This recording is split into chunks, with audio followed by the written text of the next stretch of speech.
Howdy, folks, and welcome to another episode of Stanley and the Sea Can. Alrighty, today I thought we could talk about some SKSs. There's a bunch of different options here. Some are readily available, some are not. Let's go through them. So what we got. So we're allowed to have these still in Canada, based on the most recent gun bans and everything else. The SKS rifle is exempt. So when you see them or when you get them, you kind of have a few options that you can regularly get. So this guy here is a Soviet. So you'll often see that by some sort of Soviet markings, like a star and an arrow and all this stuff. You got some Cyrillic writing up here. Seems that all the Soviet ones have laser etched SIP numbers on them. And then underneath, if you were to remove the stock, on the bottom of the action, you'd have that as well. A lot of these are in pretty decent condition. Of course, they're military surplus condition. So it looks like, here the serial numbers all match. 1918, 1918, and 1918. So this is a complete matching firearm, right? The magazine, trigger group, and the receiver assembly. So this should theoretically be as good as when it left the arsenal. I think all the Soviet era ones that we have available to us regularly have these blade style bayonets on the front. And then, okay, the next one we can have here is the Chinese ones. So these ones here have come in. We can see that we have some sort of Asian characters here. And these here, we can see it. It's like in the triangle, it has like a really italicized number 2 and 6. So that would be, this is made at factory 26. So you can always tell which factory they're made at by looking there. These are in pretty good condition overall.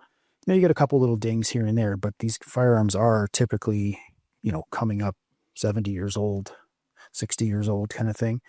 Looks like this one has some sort of a repair on it. So, it just gives it character, right? And this style here is just the basic Chinese one, has, again, the blade bayonet style on it. Get your cleaning rod here, and everything is nice and straightforward, basic there. Then moving on to the French ticklers. This would be a French tickler, Chinese again. So here we have factory 26 again. And I believe the biggest difference here is now we're going to have the pig sticker style bayonet. And the front hand grip has a little bit of like texture to it. A little ribbed for your hand's pleasure there when you're shooting this bad boy. But yeah, they're I believe a little bit more expensive. Occasionally you'll see one called the Jungle Carbine stock. Don't have one of those to show you right now.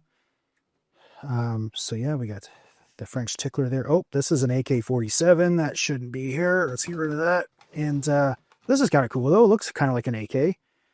Look at that. The mag even comes out the same way as an AK. If I can do it. There it goes. So that's actually running AK magazines. So this is called an SKSD Delta, made in China. There was a limited run of these things. And it's, you can tell if you have a legitimate SKSD because it says SKSD. And the main differences with these, there's all sorts of little subtle things here and there. But the big one is, doesn't have an option for a bayonet. Looks like it's been lopped off right here. And so this one doesn't. Some of them do. The stock is wider. So if we look at this guy here, this is your Chinese French tickler. The stock kind of has a nice radius coming towards us here. And then this guy here has a big square cutout. And it has this extra mag well from the factory and an AK style right here, AK style mag catch. So this will actually run AK magazines like this. And so you do the same as normal. You just kind of rock them in hard from the front and kick them back, and away you go. So this is probably the closest thing you can legally get to an AK. Other differences you can see from the side is there's a screw here that goes through. None of these other SKSs have that screw through the side. For the magwell, and I believe there's a pin you can see somewhere too that's different, but maybe not. But yeah, so these things here are hard to come by. If you do, you're probably paying $1,500 to $1,700 for them. These Chinese options are probably in the $650, $700 range, and the Soviet ones are probably $750, $800 range, depending on condition and everything else.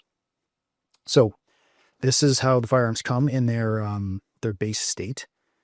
These are, 10 round duckbill mags. So this one here you can see has a rivet pushed through the bottom to limit the follower on the inside. And this guy here has the pin welded right here. So the same difference.